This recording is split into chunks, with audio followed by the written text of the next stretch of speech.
J'aimais Dieu, je priais, je lisais ma Bible. Je servais même à l'église, mais en cachette, j'aimais aussi une fille. Je disais, Seigneur, je t'aime, mais en réalité, mon cœur était partagé. Et tu sais quoi? Je me disais, Dieu comprendra. Ce n'est pas si grave, mais en réalité et au fond, je savais que j'étais en train de construire un mensonge. Mais dans cette vidéo, je ne parle pas seulement de moi. Je vais te raconter l'histoire de mon ami Joseph.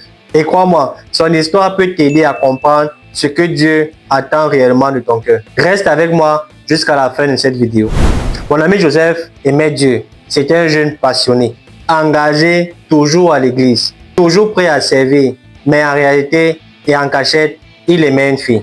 Chaque jour, il vivait ce conflit. D'un côté, il voulait plaire à Dieu de tout son cœur, mais de l'autre, ses émotions et ses désirs prenaient de plus en plus de place. Il me disait, je prie pour résister, mais dès que je vois un de ses messages, mon cœur s'emballe. Je chante des cantiques le dimanche, mais le soir, c'est elle que j'imagine. Psychologiquement, c'était une lutte, parce que le cerveau recherche toujours du plaisir rapide, la petite dose de bonheur instantané. Mais l'âme, quant à lui, cherche la paix. Mais cette paix, il était conscient qu'il ne la trouverait qu'en Dieu. Mais il était coincé entre les deux.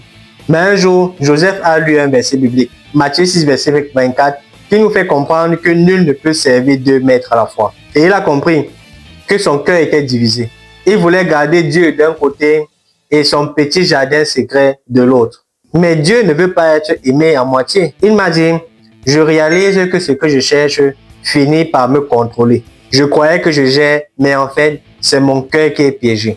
Et à cet instant, il a repensé à l'histoire de Joseph dans la Bible face à la femme de Potiphar. Elle le voulait, elle l'insistait. Il aurait pu céder. Il aurait pu dire, personne ne le saura, Dieu va me comprendre. Mais non, il a choisi Dieu. Ce choix l'a conduit dans la prison, mais surtout à la gloire de Dieu pour sa vie. Et mon ami Joseph a compris. Tu peux aimer une personne, mais si cet amour te pousse à perdre Dieu, ce n'est plus de l'amour, c'est une prison. Alors Joseph a pris une décision radicale.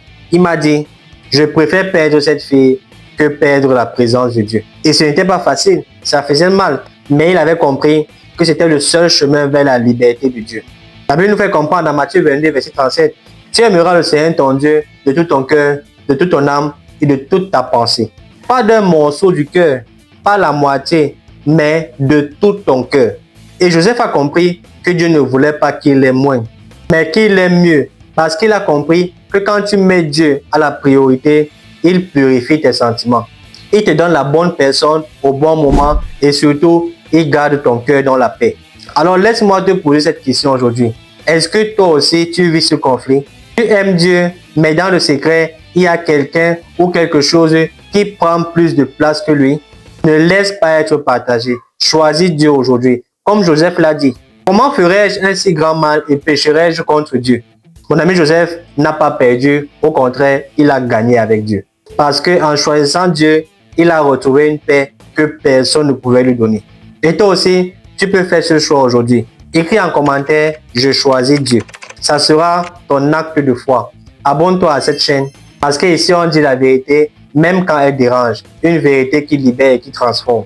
Souviens-toi, tu peux perdre une personne et garder Dieu. Mais si tu perds Dieu pour garder une personne, tu as tout perdu. Prends bien soin de toi et la paix sur toi. Shalom.